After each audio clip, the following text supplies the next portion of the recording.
Il est arrivé grand sourire. Philippe Diallo avait promis à Rosière Morisco de venir à La Réunion.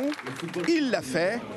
Et face aux dirigeants du football pays, le président de la Fédération française de football a dégainé toutes ses annonces pour accompagner le football réunionnais.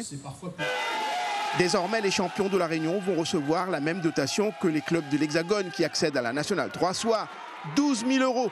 La fédération va aussi aider à l'ouverture du football réunionnais vers l'extérieur en collaboration avec la FIFA et la Confédération africaine de football. Voir les conditions qui permettraient une facilité pour une ouverture pour la Réunion et puis d'autres îles ici pour que la proximité géographique permette d'organiser des matchs de meilleure qualité. Nous l'avons fait dans les Antilles et Caraïbes puisque la Martinique, la Guadeloupe, la Guyane sont des membres de la CONCACAF et ça leur permet d'organiser un certain nombre de matchs. Il faut étudier ici dans l'océan Indien si ce modèle est duplicable et permettrait à la Réunion de pouvoir organiser des matchs avec un certain nombre de ses voisins. Les conditions de mise en œuvre du projet vont être étudiées avec la Ligue. Autre annonce, la création d'un secrétariat général de l'outre-mer avec un guichet unique pour faciliter toutes les demandes en matière de subventions notamment.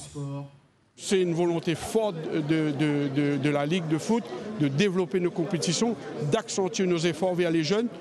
Donc ce projet qu'on l'a sollicité pour pouvoir le réaliser, il nous annonce que c'est faisable, qu'on va le faire. Je crois en lui, je pense qu'on le fera très rapidement.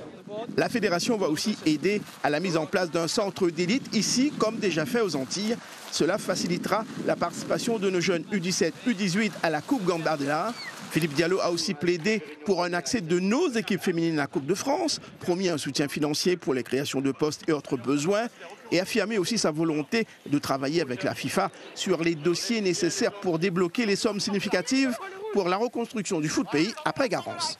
Dans l'ensemble, ce sont des annonces très satisfaisantes qui vont dans le sens de faire avancer le football réunionnais, la jeunesse.